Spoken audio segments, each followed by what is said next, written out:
Hello friends, welcome back to எஸ்ரி vlogs. கலைஸ் கிச்சனில் இன்றைக்கி என்ன ஸ்பெஷல்னு பார்க்கலாம். மாங்காய் சீசன், இது சீசனல் ஃபுட்டு. மாங்காய் மரத்து பக்கத்தில் போனாலே மாங்காயோட ஸ்மெல்லு செம்மையாக இருக்குங்க.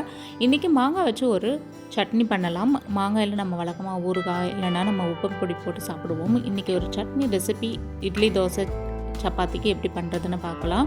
மாங்காய் ரொம்ப புளிப்பாக இருக்கும், அதனால் 2 தக்காளி மட்டும் எடுத்து கட் பண்ணிக்கலாம். ஒரு ஆஃப் மாங்காய் எடுத்துக்கிட்டு அதுக்கு காரத்துக்கு தப்படி பச்சை மிளகாய், வரமிளகாய், பச்சை வெங்காயம், பூண்டு இதெல்லாம் எடுத்து ரெடி பண்ணி வச்சுக்கலாம். கொஞ்சம் கொத்தமல்லி தலையும் தேவை.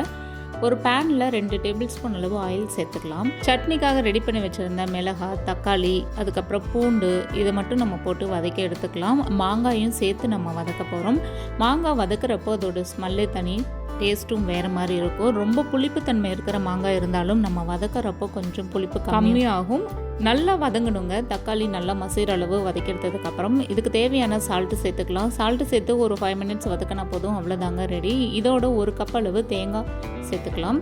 தேங்காயில் நம்ம பச்சை வெங்காயம் தான் சேர்க்க போகிறோம், வெங்காயம் நம்ம வதக்கலை. அதோட ஒரு கொத்து கைப்பிடி கொத்தமல்லி சேர்த்துட்டு நாம் வதக்கி வச்சுருந்த விழுதி இதோடு சேர்த்துட்டு அரைச்சி எடுத்துக்கலாம். எப்பயும் போல் சட்னி அரைக்கிற மாதிரி. சட்னி அரைச்சதுக்கப்புறம் இதுக்கு ஒரு தாளிப்பு கொடுத்துக்கலாம்.